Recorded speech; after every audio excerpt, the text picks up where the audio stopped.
I'm Sam Boyd. I'm the creator of Love Life.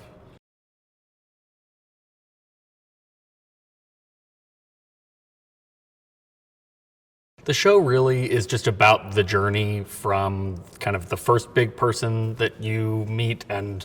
fall for or connect with in your life, and how each person after that sort of informs who you are and who you become by the time that you sort of end up with the person that you stay with, and the pieces that you take from, you know, each of those people, how you grow, how you change, how they change you, and just how that whole thing kind of makes you who you are.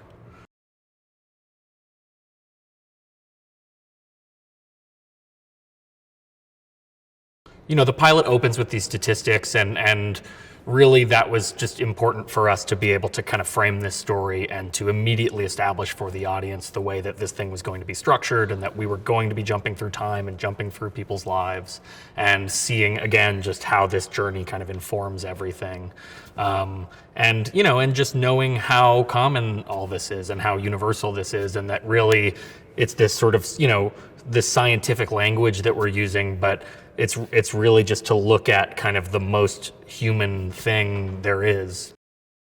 So, you know, the pilot opens with these statistics as a way of immediately showing the audience the way that we're gonna, you know, structure the story and jump through time and jump through people's lives. And really for me from the beginning, it was always just important to have the show sort of explore the most universal and relatable and at times mundane in like a nice way, you know, aspects of just being a person and of trying to connect with someone, but being able to kind of structure it and style it with narration and music and just the way the show looks and feels, using all of that to kind of heighten everything and to make the kind of everyday quotidian realities of being a person trying to connect with someone feel kind of big and magical and important. And so the sort of scientific language and the sort of, you know, language that the narrator uses is all designed to heighten that feeling and to make, you know, the audience and to make, you know, to give the sense of just, you know, everybody's life being special and everybody's journey being special, and that we're looking at this one person named Darby Carter, but that season after season, you know, what this show will do is, you know, sort of train its eye on different people, and that everybody's story is that important.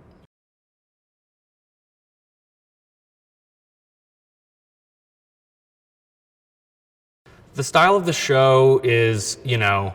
it's something that, of course, was really important to me from the beginning when I wrote the pilot. And,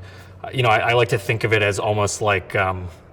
for me, you know, the style of the show, I always wanted it to feel like a kind of a pop song that you're dancing to, and you're having so much fun dancing to it that you don't realize how sad the lyrics are. You know what I mean? So it's sort of this balance of melancholy and euphoria, and this kind of like exhilarating wistfulness,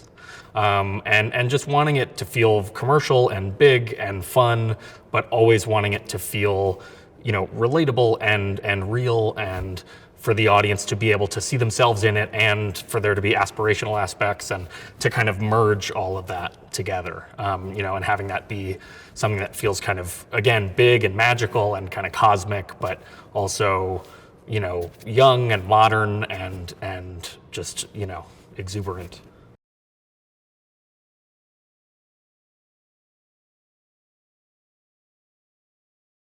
That was always, to me, you know, a big part of what I loved about, you know, writing the pilot, obviously, but as we got the season on its feet, you know, I was really inspired by, you know, I was really inspired by movies like Boyhood and Before Sunrise and Before Midnight and Before Sunset, and just the ways that tracking people through time made it so that you could have a more character-driven story feel bigger, and you could kind of make it more about, again, just the kind of, you could give it a structure and you could give it a gravitas that ordinarily you would just be like, oh, this is just two people on a date, or this is two people hanging out or waking up together for the first time, and it feels like some small thing, but that you're able to kind of make it all feel bigger and heighten it by jumping through time and putting it in the context of all of the people that they're with and all of the moments like this that they have that feel magical in their life. And so, yeah, so, you know, part of that was just really me starting, when I came up with this idea for this show, that was the starting point, was, you know, how can I use the real estate of a season of television in a way that I haven't seen before, and wanting to, you know, to have the whole thing feel like this book of short stories where you're kind of jumping through and people are weaving in and out of their lives, and you know, it's this one big story about this one person, and it's also kind of 10 smaller stories about each of their, you know, most important interpersonal connections, and you know, just being able to kind of break it open and show audiences something that they haven't seen before.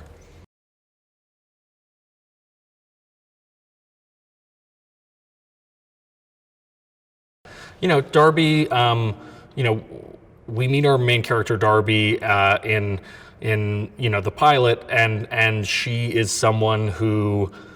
really, once the story gets going, is living in New York. She's in her early to mid 20s, and she's kind of drifting and you know, out of college, and that's a story we've seen before, but it was kind of wanting again to contextualize that with this bigger scope and this bigger, you know, sort of structure of jumping through time, and you know, showing her entire upbringing. So the pilot starts with this montage of her entire childhood, and we kind of get to know her you know, damage and her journey, and just what has made her who she is at the point that we meet her, let alone the journey we're about to go on with her. And so, you know, just getting to watch this young woman who is a bit insecure like we all are, and is kind of longing for connection like we all are. But I think, you know, and a lot of this came from collaborating with Anna and collaborating with Bridget Bedard, who's my show running partner, and you know, all the amazing women that came together to make this show. Being able to really look at the kind of, you know, being able to really look at how for young women, you know, you still are longing to connect, and you still are longing, you know, you feel lonely and you want things, and you also don't want it to be like the classic lame rom-com thing of, you know, she's too busy for love, or she's, you know, obsessed with men, or looking for the one, or fate, or whatever, and kind of trying to avoid all that, and being able to show this young woman just longing for connection, really trying to focus on kind of the base human elements of that, and separating that from her being a young woman.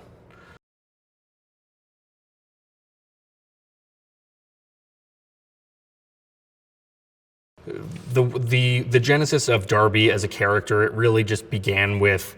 you know, thinking about parts of myself that I put into her, and just thinking about myself when I was single, and things that I was kind of struggling with, and, you know, wanting, you know, being this kind of overthinker and this oversharer,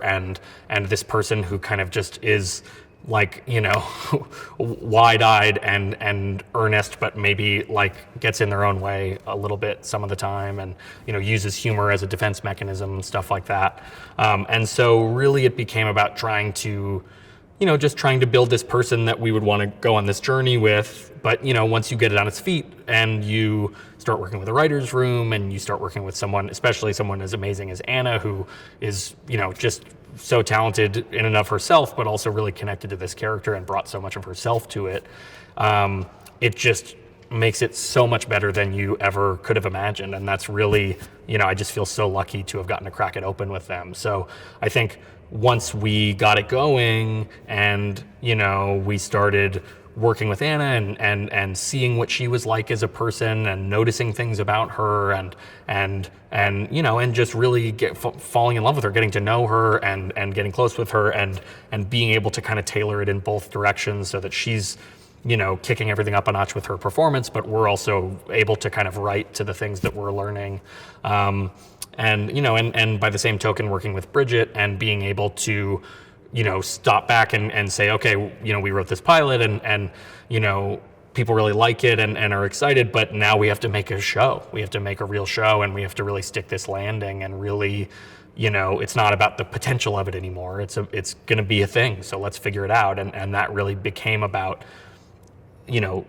digging deep and filling out her backstory and thinking about her childhood and her parents even, in much greater depth than what's even in the body of the show, so that we were able to, really, like, if you're going to spend 5 hours watching one person's story, we want them to feel like as rich and as real of a person as possible. So I think just all of us coming together to do that was really fun.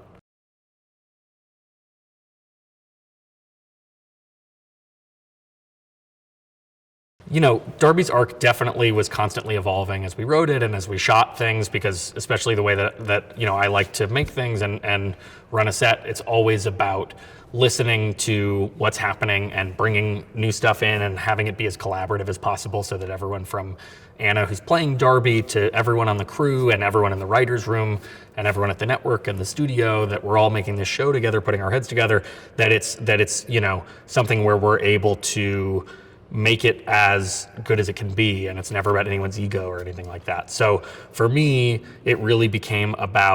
it's always about listening to it as it, letting it evolve naturally as we get it on its feet. And so I think with Darby, again, there was, when you write a pilot, you can kind of hide in a pilot, the same way you can kind of hide in a short story or a short film or something, because it's sort of more about potential, or it's this shorter thing where there's not as much emphasis on really sticking a landing. And again, it's just sort of like, oh, we imagine what the show can be. But when you're really making a show and you're really telling the whole story, you have to buckle down and make those decisions and deepen it and push it. And so, I think we constantly we're changing the character and trying not to oversimplify it. I think that was a big part of it. Was normally when you watch a story, when you watch a movie or a TV show, it's like, oh, this is this person's flaw and this is the journey they have to go on to overcome the flaw. And one thing that was really important to us was to be able to make really clear dramatic decisions that would be satisfying to audiences, but also to be able to convey the messiness of life and to not oversimplify this young woman and make it so that it's like, oh, her flaw is X and she needs to overcome it to, get to Y, and have things about her be contradictory, and have,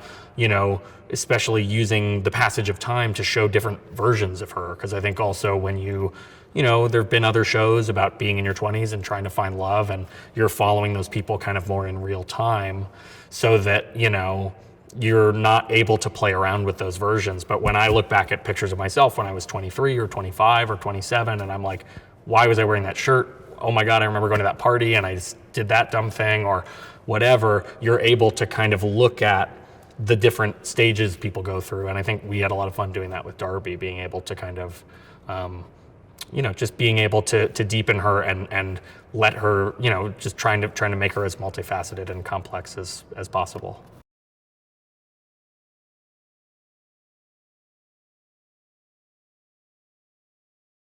For us, always, obviously, it's a show called Love Life. It's ostensibly a romantic comedy, and that's always been really important to me. I love romantic comedies, but my favorite romantic comedies are the ones that are more realistic and more melancholy, whether it's Annie Hall or When Harry Met Sally, or The Apartment or something. I've always loved those ones that are richer and kind of deeper, and I've never cared as much about the more kind of obvious or cookie cutter ones. And so I think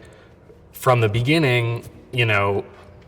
this was a story about love, and we always wanted it to be satisfying for people that want to watch a romantic comedy, and I think I'm really proud to say that it is. But above that, we also really wanted it to have this richer layer where it felt more like, I don't know, something, just being able to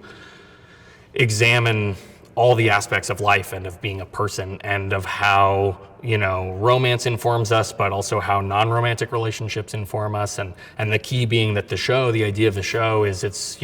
each episode's a different relationship, being able to kind of play fast and loose in terms of what we mean by that. So that there is an episode about her relationship with her mother, or there is an episode about her relationship with her best friend. Being able to examine platonic relationships between women and between family members, and how those inform who we are, how those change us, and that it's really, I think, going back to what I was saying earlier, it's all towards the end of trying to make the show less about romantic fulfillment and finding the right man or woman or, you know, person, and more about just the sort of basest level of being a human, trying to connect with people. Who are you? What are you running from? What's the hole you're trying to fill? And how that kind of damage reverberates, and how you show up for the people that, you know, are your partners and the people that aren't your partners, and how all of those interpersonal connections make us who we are.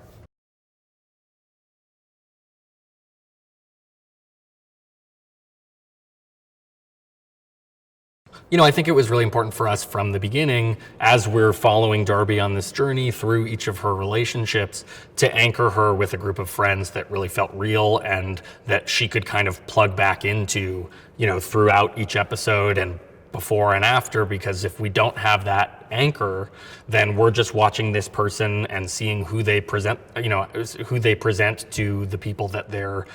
dating, which, you know, as everyone knows, can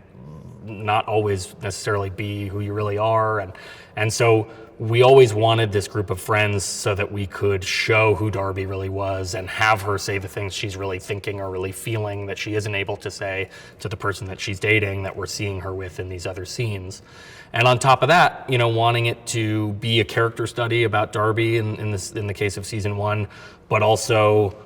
you know, wanting these friend characters to feel as real as possible and as fleshed out as possible in their own right. And we feel like they have lives outside of Darby's story, that there are things happening to them before we see them and afterwards, and that, you know, it's not the sort of traditional ensemble sitcom kind of thing where it's the group of friends and they're all chiming in with, you know, zingers or whatever, but that they're real people with real attitudes and perspectives and stories of their own and journeys of their own. And that is, you know, all, you know,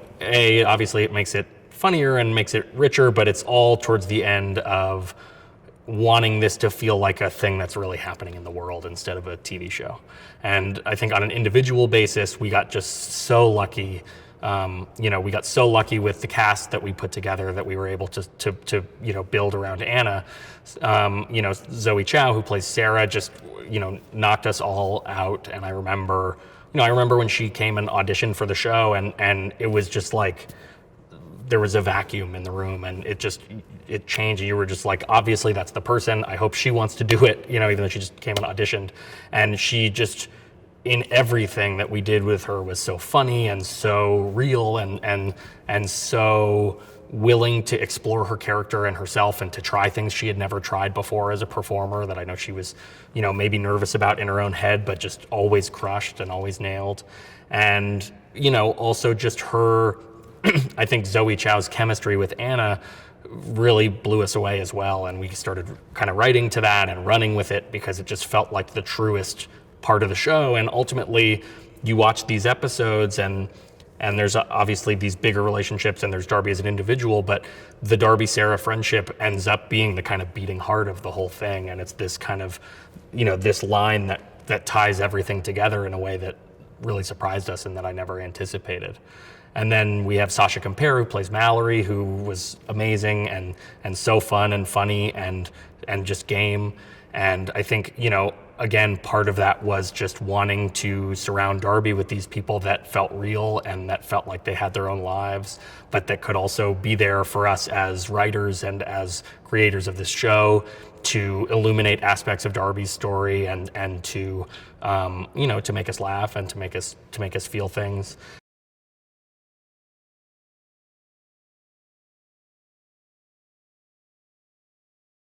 And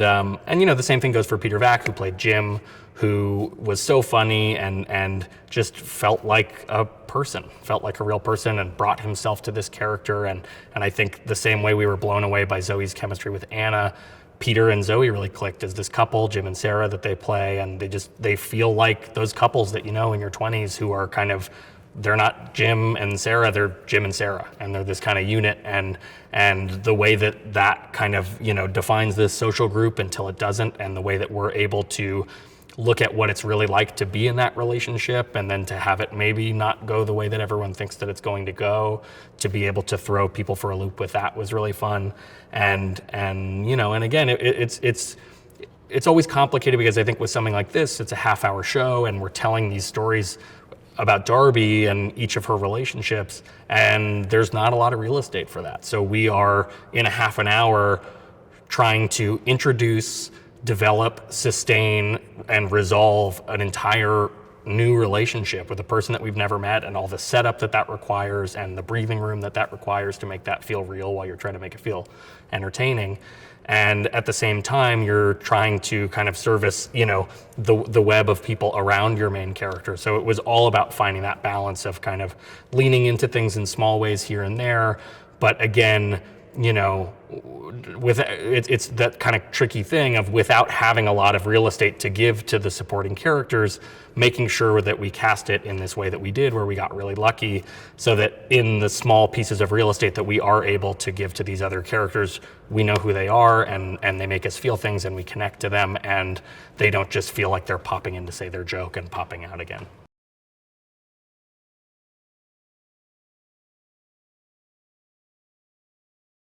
I think, you know, I think from the beginning it was really important for me for the show to explore all of the kind of, you know, basest aspects of just being a person and of trying to connect with somebody, and knowing that, you know, this is a story about a young woman in New York City, but that it's also a story about everyone, and that the show, over the course of the seasons that I hope that we make of it, will follow different people from different walks of life and show all the different ways that, you know, or not all, because there's sort of an unlimited amount of stories you could tell this way, but trying to mix it up and trying to have it be varied, and that every time out we're telling these stories about what it's like to just be a person, and that's the same everywhere, no matter how you grew up or what's around you or what your circumstances are. Everyone, whether it's romantic or not, everyone is chasing love, and everyone is chasing validation and approval. And so to be able to look at that in a way that felt funny and felt emotional and really honest, which was just above all the most important thing to us, you know, I know that people around the world will love the show because they'll be able to,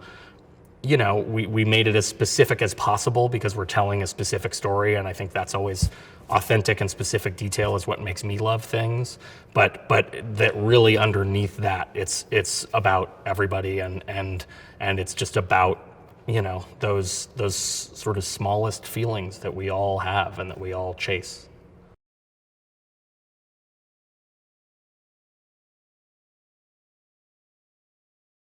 You know, if I had to describe love life in 3 words, I would say funny, sexy, sad, which are the same 3 words that Bridget said when you interviewed her. Yeah, if I had to describe the show in 3 words, I would say funny, sexy, and sad.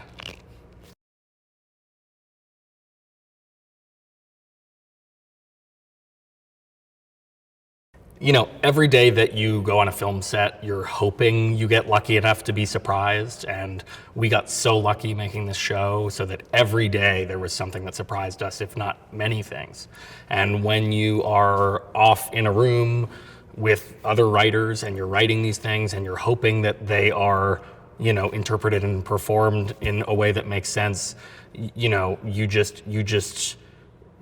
again, hope that you get lucky, and so every day we were surprised. I think every day there was something that these actors brought to it, or that just by virtue of how collaborative the cast and crew were on the whole, you know, something that kicked everything up a notch, or a line that was, you know, made funny that you didn't know was funny, or a scene that took on a whole new meaning. And I think the way that I like to approach filmmaking is always just that's what you're chasing, is those surprises, and without it, it's dead as a doornail. So it's always kind of like, that's the magic, that's what we're trying to get, the lightning in the bottle. And you know, sometimes you get it and sometimes you don't, but we just have so many sort of fun surprises and things that make it all feel more real that we never could have anticipated when we were writing the show.